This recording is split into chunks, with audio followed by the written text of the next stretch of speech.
नोंथांमोननि थाखाय गोजोनथाव खौरां।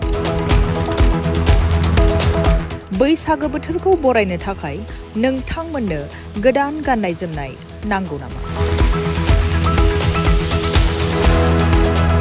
गाननाय जोमनाय नांगौब्ला नोंथांमोननि थाखाय खम बेसेनावनो मोननो हागोन पद्मनि दख'ना, अनारकली दख'ना, बिदन दख'ना, आर'नाइ गामसा आरो गोबां गोदान रोखोमनि गाननाय जोमनाय एभेलेबल मोननो हागोन। अब्ला मानोथो गोनो गोथो जाबावनो? नैबे जानबुं नाम्बार 6902999310 वाट्सएपनि गेजेरजों थाबैनो जगाजग खालामना खौरां लाहरदो। खुलुमबाय, आंनि मुङा हिरा बसुमतारी। आं चन्द्रपारा बिजुलुबारिनिफ्राय बिलं खालामो। दिनै आं बेयाव नुजाफैनायनि जाहोनानो जादों नैबे दख'नाखौ श' खालामनो थाखाय। दा बेयावहाय आङो दख'नानि माखासे कालेक्सन खालामनाय जादों आरो दा नोंथांमोनहा आंनि बे दख'नानिखौ खम बेसेनावनो लांनो हागोन मार्केटनिफ्राय। दा बेयावहाय जोङो दख'नाया दङ आंना नैबेयो जाहैदों पद्मिनि दख'ना जोबोद खम बेसेनावनो मोनगोन मार्केटनिफ्राय। बेयावहाय माखासे दख'ना आरोबाव दंबावो। नैबेयो जाहैदों सिंगेल दख'ना, बेयो आनारकुलि होननानै बुङो आरो दानि मार्केटआवहाय गोदान ओंखारदों बे दख'नायाहाय। दा बेखौबो जुदि नांगौब्ला नोंथांमोना अर्डार खालामनो हागोन आरोखि बे दख'नाखौ। दा बेजों लोगोसे दङ जोंहा दख'नायाहाय नैबेयो जाहैदों लफायनि दख'ना, कालारा जोबोद मोजाङानो। दा बेखौ जुदि नोंथांमोना नांगौब्ला थाबैनो अर्डार खालामनानै लानो हागोन आरोखि बे दख'नाखौहाय।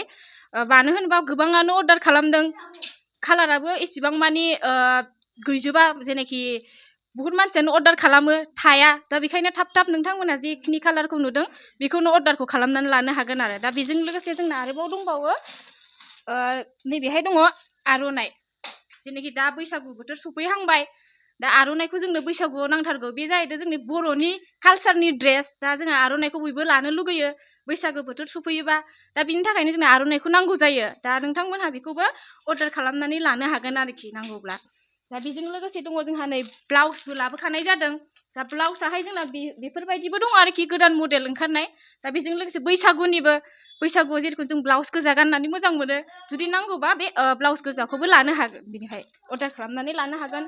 माखासे दंबावो जोंना बेयावहाय सिंगेल जोमग्रा, बियो बिराद मोजां सादोराहाय।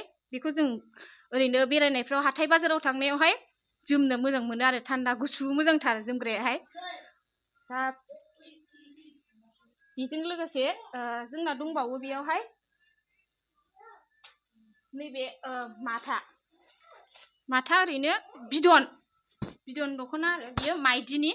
दा बे दख'नाखौबो नोंथांमोनहा अर्डार खालामनो हागोन। जोंनाव माने गासिबो दख'नाखौनो बेयावहाय एभेलेबेल मोननाय जागोन आरोखि बेयाव दख'नाखौ। बेयाव माखासे दंबावो जोंना आगरनि, नैबेयो बेबायदि दख'नाबो दङ, बेखौबो अर्डार खालामनो हागोन नोंथांमोनाहाय। जाखिनि होदों बेखौ गासिबो अर्डार खालामनानै लाजोबनो हागोन आरोखि। आरो बेजों लोगोसे बेफोराव दङ गामसा दङ जोंनाहाय, बर'नि कालसार। जेनाखि जों गामसा गाननानै हाजोआव बुहुत मानसियानो गाखोनानै थाङो। गामसा गानोबा एकदमबारे निजानि ट्रेडिसनेल बेफोरबायदि मोनो। दा बेनिखायनो जों बे गामसाखौबो नैबेखौबो जों बायनानै लानो हागोन आरोखि। बुहुत मोजां आर'नाइनि गामसायाहाय, नोंथांमोना बेखौबो अर्डार खालामनो हागोन। आरो माखासे दंबावो जोंनाहाय बेयावहाय इन्दि सि। बे इन्दि सिखौ गोबाङानो जोमनो लुगैयो, नाथाय जों बायनानै जोमनो हाया जायो आरोखि। दा जों बेयावहाय इन्दि सिखौ बेयावहाय आंनिफ्राय खमनिफ्रायनो मोनगोन, खम बेसेनावनो मार्केटनिफ्राय। दा जों मार्केटआवथ' गोबां दाम होनानै जों बायनांगौ जायो। दा नोंथांमोना नांगौब्ला थाबैनो बेखौ अर्डार खालामनानै लानो हागोन आरोखि।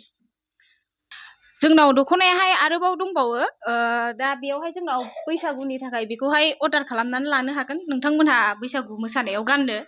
मानो होनोबा जोङो बैसागुआवहाय ट्रेडिसनेल दख'ना गाननानै मोजां मोनो। दा बेयावहाय जोंनाव बैसागुनि थाखायबो दंखायो दख'नाया। दा बेखौबो अर्डार खालामनो हागोन। आरोबाव बेजों लोगोसे जोंहा गोबां रोखोमनि दख'ना दङ, जेरेखम बिबार ब्रेन्डनि बे दख'नाखौबो जोंनाव मोननो हागोन।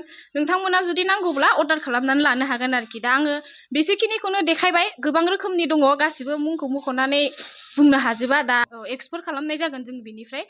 जुदि गोजानाव थानानै दा बुहुत मानसियानो दख'ना बायदिसिना गाननो लुगैयो, खिन्थु जोङो दख'नाखौ मोना जायो गोजानाव थायोब्ला। दा होमबा जों बेयावहाय बिनिफ्राय एक्सपोर्ट खालामनाय जागोन आरोखि। दा गोजान जायगायाव थानानै नोंथांमोना दख'नाखौ गाननो लुगैयोब्ला बिनिफ्राय अर्डार खालामनो हागोन। औ बेवहाय माने अनलाइनखौ अर्डार खालामबा जों पेमेन्टखौ सिगां खालामग्रोनांगोन आरोखि सिगांग्रो लाग्रोनाय जागोन आरो डेलिभारि चार्जखौ लानाय जागोन आरोखि जेनेखि जोङो गोजान बा बेफोरखौ जानथायखौ नायनानै जों लानाय जागोन आरो डेलिभारि चार्जखौहाय खौरां 2024-25 सोलोंथाइ बोसोरनि थाखाय क'क्राझार जेडि र'ड सामगावनि भारत पेट्रलियामनि उल्था फारसे थानाय साबसिन रोंमोन्दांथि गोनां बड'लेण्ड पाय'नार पाब्लिक स्कुलाव फरायसाफोरनि मुं थिसननाया सोलिगासिनो दं।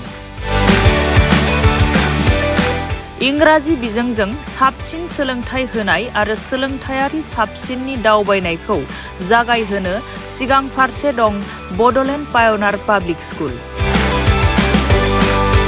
बे फरायसालिनि खाबुफोरा जादों साबसिन फरायसालि, साबसिन फेकाल्टिफोर, साबसिन इनफ्रास्ट्राक्चार, एयार कन्डिशनेड क्लास, स्मार्ट क्लासफोर, गेलेग्रा फोथार, सुइमिं पुल, सोलोंथाइ। गुवार गेलेग्रा फोथार गोनां फरायसालियाव गावनि रोंगौथिखौ दिन्थिफुंनाय आरो नोंथांनि गोहोखौ सुइमिं पुल सुबिदाजों जाफुंसारनायाव गोजावहो। अब्ला मानोथो गोनो गोथो जाबावनो? थाबैनो नैबे कन्टेक्ट 6901253728 नम्बराव सुलाद लाना गावनि फिसानि इयुननि गोजों सोरांखौ दानानै होनो मुं थिसननो थाखाय खौरां लाहरदो। बड'लेण्ड पाय'नार पाब्लिक स्कुल क'क्राझार, थं क'क्राझार सामगाव भारत पेट्रलियामनि उल्था।